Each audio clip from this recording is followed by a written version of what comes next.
Ouais. Attention. Vas-y, allons-y. Ça tourne.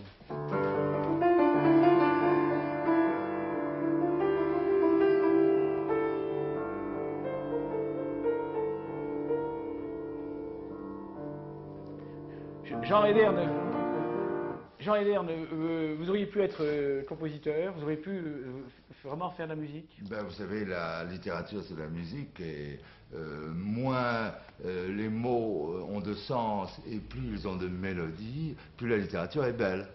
Je suis une sorte de musicien.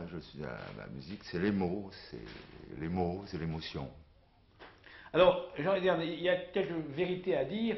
Est-il exact, par exemple, que vous écrivez les textes de Jean-Pierre Foucault dans l'émission Sacrée Soirée? Oui, parce que c'est une vraie littérature populaire, et derrière ces mots si simples, si bébêtes, il faut le dire, il y a des énigmes aussi profondes que celles des secrets des pharaons.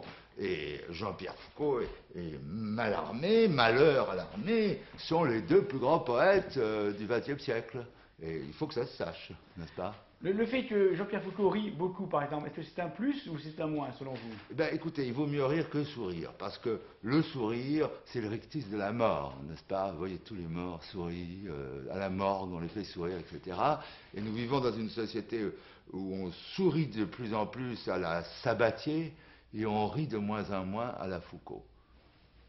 Alors, vous avez refusé, paraît-il, de réécrire les œuvres de Paulus Sulitzer. Mais par contre, est-ce que vous avez collaboré à d'autres livres qui existent aujourd'hui? Ben, écoutez, alors, Sulitzer et Marie Calter ont été mes nègres, et ils n'étaient pas mauvais, mais enfin, je les ai renvoyés au Burundi, où ils passent pour des grands écrivains, et je suis très content d'eux. Mais je cherche d'autres nègres, et si jamais je pouvais trouver un nègre qui avait le talent de Jean Edernalier, eh ben, je serais bien content, je pourrais prendre ma retraite. Malheureusement, je ne l'ai pas encore trouvé. J'ai beau regarder des émissions comme Apostrophe, c'est vraiment, il est minuit, Docteur Schweitzer, c'est la négritude absolue, c'est l'homme baréné. Apostrophe, vous voyez, ça monte des profondeurs de la brousse, etc. C'est extraordinaire, n'est-ce pas? C'est l'Afrique fantôme. Plus personne n'écrit ses livres. Moi, je n'ai jamais trouvé quelqu'un pour écrire mes livres. C'est mon drame. Par contre, est-ce qu'on peut dire aujourd'hui que la littérature, aujourd'hui sans vous, elle n'existe pas, il n'y a pas de littérature? Écoutez, je suis une sorte de pont, comme Chateaubriand était un pont de 1795 à 1830, pontifex, n'est-ce pas? Que je fais un pont au-dessus du vide. On peut dire que nous sommes aujourd'hui dans un grand vide. Mais donc, j'essaie de bâtir des piliers pour traverser l'époque. Un beau jour, peut-être que ce pont arrivera vers quelques terres promises de la grande littérature, et peut-être qu'un beau jour aussi, ce pont s'écroulera. En tout cas, je me bats pour que la littérature continue à vivre. Alors, on présente Océanique comme une émission pour intellectuels, Océanique. Est-ce que c'est votre avis? Ben écoutez, Océanique est une émission que j'aime bien, puisque le générique d'Océanique, c'était les mouettes qui volent en Bretagne, etc. C'est le générique d'une émission que j'avais déjà faite autrefois avec Pierre-André Boutan, qui s'appelait L'Homme en question, et c'est moi qui l'ai tourné. Donc, comment c'est toi qui as tourné ça? mais oui, parce que tu sais, il y a des petits films de 20 minutes, comme c'est les auteurs dans L'Homme en question. Vous vous souvenez? Ouais. On avait le droit, les auteurs, de faire son film. Ah, c'est juste, oui. Qu'est-ce qu'il y a? Tiens, et Omar, montre-lui le cahier avec Océanique. Là-bas.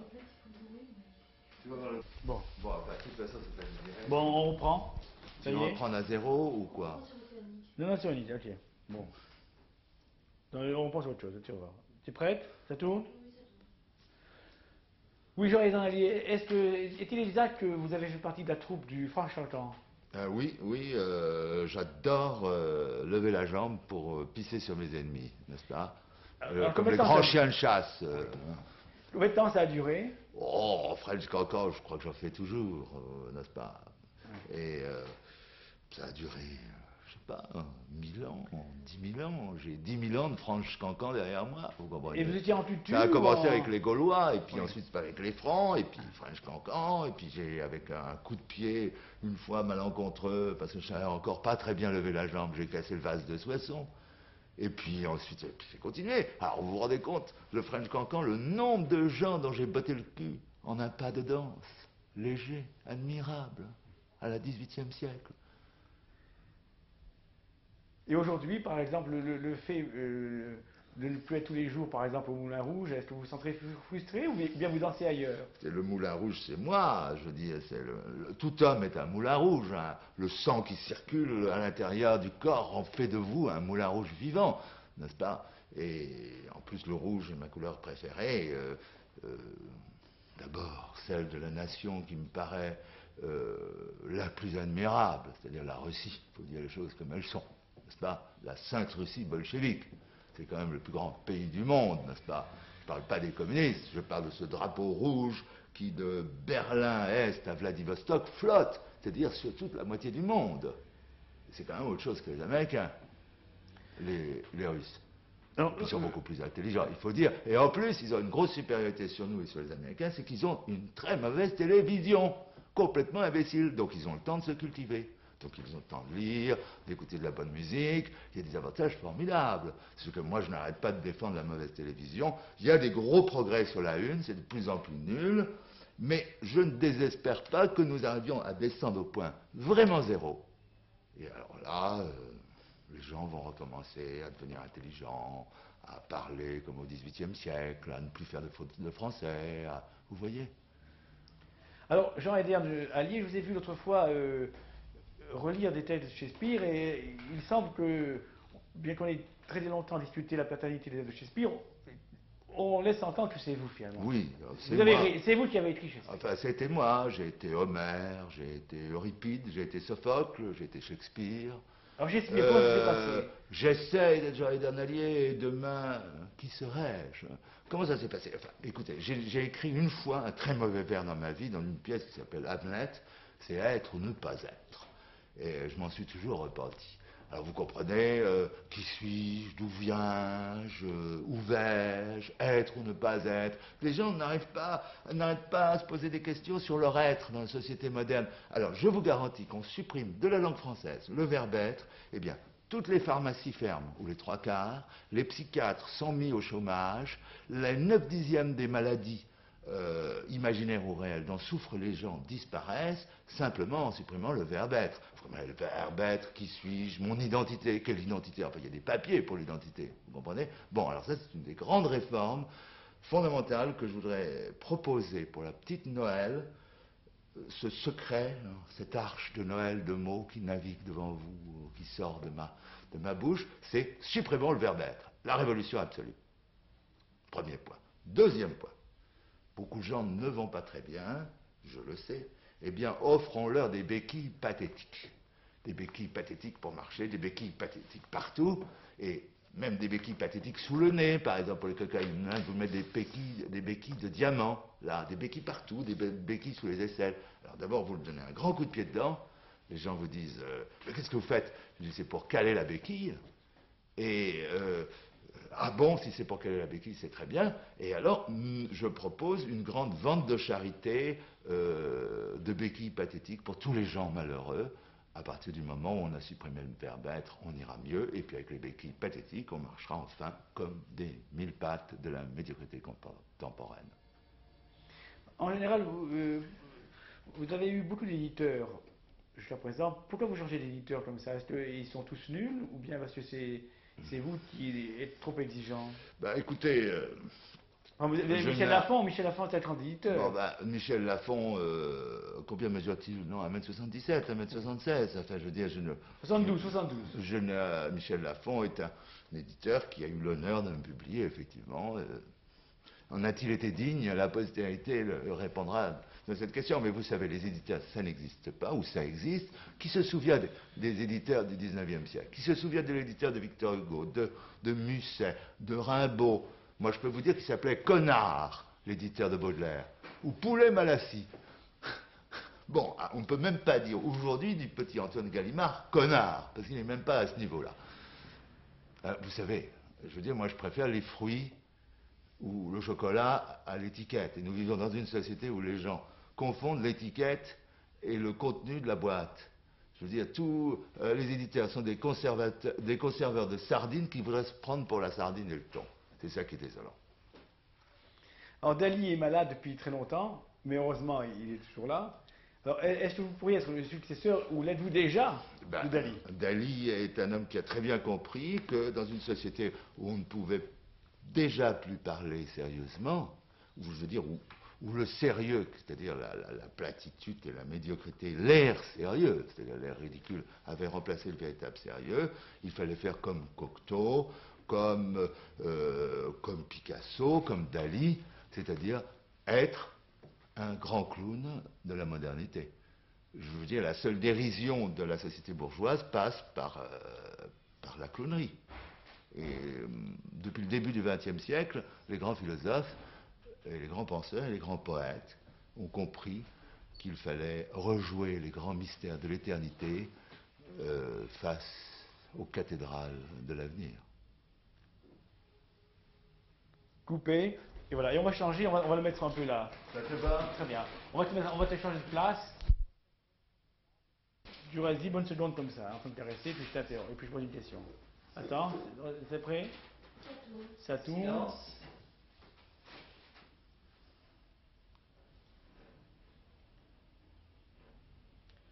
Jean-Édouard Dallier, vous caressez une statue, c'est quoi ce geste? C'est mon chien, c'est un filou-filou pétrifié. C'est une race extrêmement rare, mais extrêmement fidèle et extrêmement violente. Je veux dire, c'est un chien une sorte de chien de garde, et je veux dire, qui est capable de détruire un tank, qui est capable de détruire une armée de commissaires-priseurs, d'huissiers, de faire sauter 4 cars de police, et c'est mon chien garde de corps. Mais ce chien est sur quelqu'un. Et c'est un filou-filou. Et nous parlons, nous avons beaucoup de choses à dire. Et puis c'est un chien qui a des possibilités de transformation extraordinaires. Quand je suis seul, il se transforme en amplificateur de Walkman. Et puis il peut aussi se transformer en marteau pour 100 mètres, pour libérer les personnages de télévision, par exemple. Vous le mettez devant un poste de télévision et puis, pam, ça casse tout et puis les personnages de télévision sortent. Vous voyez? Il se transforme aussi en... Vous savez, nous autres écrivains, tout nous est prétexte.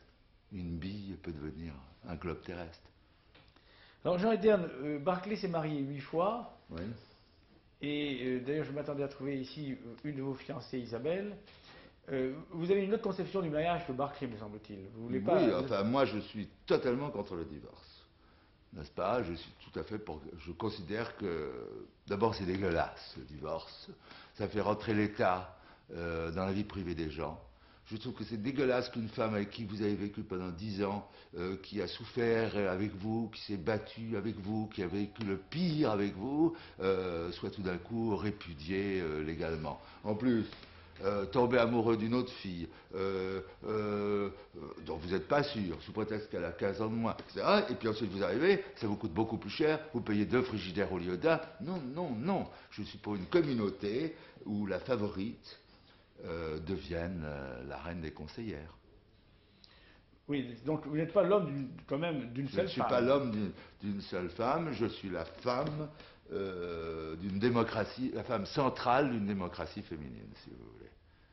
Donc, et puis je suis heureux avec les femmes, enfin je veux dire, je me sens bien avec les femmes, je m'emmerde avec les hommes, et puis je suis, je sais pas, c'est Baudelaire qui disait, ce qui caractérise le grand génie, c'est qu'il ne vit qu'en compagnie des femmes. Alors, je ne sais pas du tout ce que la postérité dira de moi, mais moi je vous dis que j'aime beaucoup les femmes, je les aime au sens le plus magique et merveilleux du terme.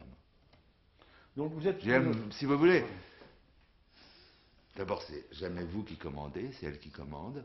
On a la position, vivre au milieu des femmes, on a la position idéale, c'est-à-dire celle de l'esclave caressé. Vous êtes donc pour une reconnaissance, par exemple, légale de l'adultère? Ben, je ne sais pas ce que c'est, tout ça, c'est un... D'abord, adultère, c'est un vilain mot, parce qu'il y a adulte dedans. Je voudrais infantultère, ou ce que vous voulez, je dis, je ne sais pas. Je ne sais multiplier les fidélités, mais je ne sais pas ce que c'est que tromper. Alors comment faites-vous quand vous avez une passion? Eh ben, vous la vivez ou pas? Oui, je la vis très fort. Ça s'appelle, dans mon système harémique, ça s'appelle je faire une femme. Il y a une période de ferrage, n'est-ce pas? Vous savez, comme chevaux, les forgerons, on fait sa marque. Et puis après, hélas, ça s'efface peu à peu, le désir commence à s'estomper, nanana. Et puis, mais si la fille vous a bien aimé, elle restera dans la communauté. Comment accommoder alors le désir de dire je ne veux pas faire souffrir de femme, je ne veux pas divorcer, et toutes les passions que vous pouvez éprouver? Écoutez, on fait beaucoup plus souffrir une femme en la rejetant dans la périphérie, dans sa solitude de mère célibataire au pire, n'est-ce pas, qu'en la gardant. Parce que les femmes entre elles s'organisent, et je répète, c'est une démocratie féminine qui se crée, et c'est le matriarcat. Mais le matriarcat, jusqu'à la société patriarcale, c'est-à-dire après Jésus-Christ, a gouverné le monde. Toutes mes femmes sont des reines de Saba. Alors Jean-Édouard Nallier, on a dit que vous avez été à un moment donné fiancé à Jean-Luc Godard, puis il y a eu une rupture. Jean-Luc Godard, il fait mal l'amour, c'est ça le problème. C'est vraiment il le fait pas du tout. ce mec. Il le fait pas du tout. Non, c'est une chiffre molle, enfin, il faut dire ce qu'il est. Il est. Bon. C'est l'amour suisse, quoi. L'amour suisse. Et encore, je connais des paysannes valaisannes qui sont formidables. Est-ce que c'est un imposteur, selon vous? Je crois que le mot imposteur, tout le monde est imposteur. Enfin, Jésus, on le traitait d'imposteur. Enfin, Dostoïevski, on l'appelait imposteur. Enfin, je veux dire, les imposteurs traitent toujours l'autre d'imposteur. C'est le coup de la paille et de la poutre. Alors, je ne pense pas que Godard soit un imposteur. En tout cas, c'est une femme qui ne m'a pas laissé un souvenir de baise impérissable. J'ai préféré Truffaut. Ah, elle était bonne. Ah, elle, c'était pas mal, la Miston. Ça, Truffaut, c'était magique. Malheureusement, il est parti trop jeune. Est-ce que vos relations avec les écrivains sont des relations incestueuses? Écoutez, j'aimerais bien, mais je dis le désert littéraire est tel que j'aimerais bien. J'aimerais bien. Je n'ai de relation qu'avec les morts. Avec Céline, avec Proust, avec Victor Hugo. Parfois, il m'arrive de rencontrer Jean-Édouard Nallier dans la glace, mais Jean-Édouard Nallier est mort aussi. Nous avons ce sont des grands bals de vampires, mais les vivants. Alors, vous n'avez jamais eu le Goncourt. J'ai jamais eu le Goncourt, et le Goncourt ne m'a jamais eu non plus.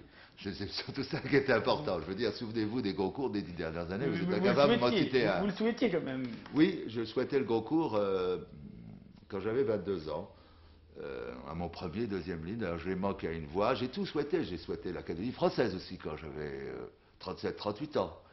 Non, vous n'avez rien, vous êtes un jeune homme fort. Et l'Académie française, c'était vachement bien. À 37, 38 ans, aujourd'hui, ça ne surprendrait personne. Donc, pourquoi l'Académie? Et puis, ni Rousseau, ni Molière, ni Racine, ni Baudelaire, ni Zola n'ont été à l'Académie. Je veux dire, un grand écrivain ne va pas à l'Académie française. Et il y en a pourtant quelques-uns, ou pas, aujourd'hui? À l'Académie française, écoutez, pourtant, votre ami d'Ormesson... D'Ormesson est un gentil. Michel Léon, c'est un gentil. Ionesco, c'est un gentil. Ça, c'est les gentils. Mais gentil quoi? Gentil écrivain? C'est les gentils au sens ancien du mot gentil. C'était des gens un peu nobles. On disait des gens nobles, mais ils ont du talent. Gentils. Eh bien... je ne sais pas ce que j'ai fait de la postérité. Elle est là derrière quelque part. Elle me répondra à ma place, n'est-ce pas? Mais ce sont des amis, en tout cas. Mais enfin, évidemment, une Académie française où vous trouvez des Poirot Delpech, où vous trouvez des gens comme ça, je veux dire, n'est plus un lieu très fréquentable, du moins pour moi. Je suis snob. Et l'Académie Goncourt? L'Académie Goncourt, il y a des restaurants qui me paraissent meilleurs que Drouan. Non, mais les écrivains qui en font partie, mais vous savez, dignes d'être écrivains ou pas? Qu'on le veuille ou non, Michel Tournier est un bon écrivain. Je ne suis pas fou de ce qu'écrit Michel Tournier. Bazin, quand il avait 25 ans, a écrit un ou deux beaux livres. Je veux dire, ce sont pas... Bazin a dit, moi, je suis le seul capable de faire l'amour à 78 ans. Alors là, il a voulu vous humilier, là. Enfin, on verra quand j'ai 78 ans. Enfin, je veux dire, je crois qu'on peut faire l'amour aussi longtemps qu'on a de l'imagination. Le problème, le drame des hommes sans imagination, disait Proust, c'est qu'il n'aime que les jolies femmes. Je veux dire, donc, c'est pas un muscle, le phallus. Je veux dire, les hommes modernes, ce sont des gens pas possibles. Ils se comparent à des bielles, n'est-ce pas? Ils s'amusent et ils croient que ça se remplace, etc. Le pouvoir, le charme doit précéder le sexe. C'est quand vous mettez un monument en érection, si je puis dire, en l'honneur d'un dieu, il faut que le dieu existe d'abord, n'est-ce pas? Et un totem ne s'élève qu'à la gloire du dieu sexe, du dieu virilité. Mais si vous l'élevez pour rien, forcément il s'use. Alors tous les gens se considèrent comme des bielles, des trucs bizarres de la société industrielle, et ils vont à la ferraille, et donc tous impuissants, de plus en plus. C'est dramatique pour les femmes. J'aimerais pas être une jeune fille dans la société moderne.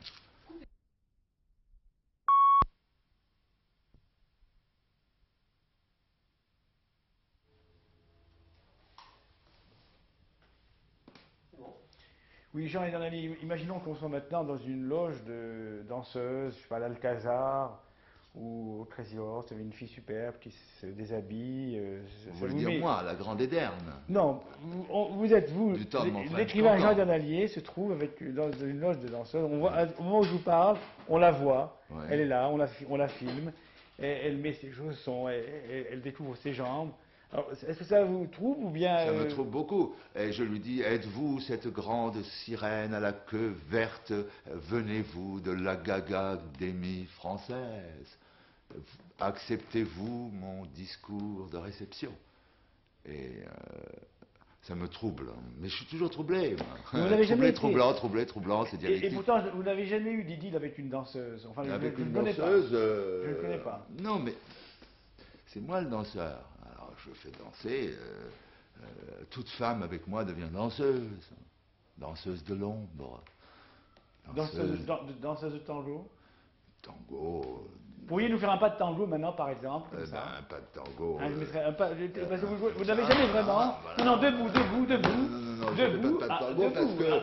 c'est ça, parce que c'est triché, là. Le tango obéit à des règles, alors oui. observez-les. Bon, alors je ne fais pas de tango, je fais de la musique sérielle. Parce que j'aime avoir les filles en série, les danseuses en série. Mais j'aime beaucoup les danseuses. Non, mais quelle est la musique qui vous inspire pour faire maintenant devant nous un pas de danse? La Marseillaise. Alors debout. Chantez tous avec moi. Debout officiellement. Bon, alors Non, mais ça se danse vive pas. la Révolution française en attendant les érections pestilentielles. Ça vous va? C'est pas mal. Non, mais quel est le pas de danse qui vous inspire un petit peu? Est-ce que c'est le passo doble, la java, la valse? Montrez-nous comment on peut réutiliser une Écoutez, danse aujourd'hui. moi, je ne danse pas. Est-ce que c'est pas un handicap pour vous? Oui, je suis d'ailleurs un handicapé. Nous sommes tous des handicapés. En fait, les gens intelligents dans notre société sont handicapés. Je veux dire, un hand in cap, ça veut dire la main, une cape dans le chapeau. Le tricheur. Vous voyez, les tricheurs anglais handicapaient les gens. Tout a commencé par un terme de voiture de course, de voiture de course de chevaux, pardon. Et on n'est pas dans des petites voitures, nous. C'est-à-dire qu'on nous alourdit pour nous handicaper dès que nous avons la moindre supériorité dans notre société. Donc, il n'y a pas de différence profonde, je veux dire, entre un handicapé physique et quelqu'un de formidablement puissant et sain, n'est-ce pas? Et c'est ça le drame. Justement, les grands écrivains, vous mettez les grands écrivains dans une discothèque, il y aura des gens de l'Académie française, ils sont tous ridicules. Pourquoi? Mais parce que... pourquoi serait-il ridicule? Parce qu'ils ne peuvent pas bouger. Mais moi je bouge pas, je n'ai jamais bougé. Je veux dire, la meilleure séduction, c'est celle de l'araignée. Si vous êtes au centre de votre toile, vous êtes au coin du bar, vous ne bougez pas, vous ne parlez pas, vous attendez. Ça tombe, ça tombe. Quand je vais dans une boîte de nuit, c'est la mer rouge, les vagues s'écartent, les filles tombent comme les vagues pour me laisser passer. Et j'ai des cars spéciaux, des cars à fiancés, et puis j'embarque 30, 40 en même temps. Spéciaux, toutes les... Vous comprenez? Et, Est-ce que vous et- fantasmez pas sur est-ce que vous fantasmez pas sur vos possibilités sexuelles? ben écoutez, je fantasme pas du tout, je suis complètement impuissant, c'est bien connu. C'est une formidable technique de séduction. Vous dites à une fille, regarde, je suis impuissant, et elle dit, pas avec moi, tu verras, etc. Bon, alors, il y a deux techniques pour séduire les femmes. D'abord, ne jamais les regarder. Dès que je vois une jolie femme, je lui tourne le dos, n'est-ce pas? Dès qu'elle est très très jolie femme, je commence à séduire l'homme. Je lui offre des fleurs et tout. Ça, à l'homme, ça énerve la jolie femme à un point inimaginable, et je lui tourne toujours le dos.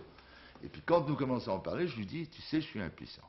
Alors, le secret de ma réussite, c'est mon discours sur l'impuissance. Je ne vais pas vous dire que je suis puissant maintenant. Dis donc, vous n'allez pas me casser mes coups. Bon, vous comprenez, n'est-ce pas? Et est-ce Vous me que comprenez bien, vous qui êtes un peu- et les femmes laides, Mais les femmes laides, est-ce qu'elles marchent dans la combine? mais les femmes laides peuvent être au lit des femmes admirablement belles. Je veux Par dire, exemple, des exemples. ben, écoutez, je- le critère de beauté est un critère Subjectif. complètement subjectif. Je vous répète que la phrase de Proust, seuls les hommes sans imagination aiment les belles femmes. Je les aime aussi, remarquez. Ça va là? Ça va.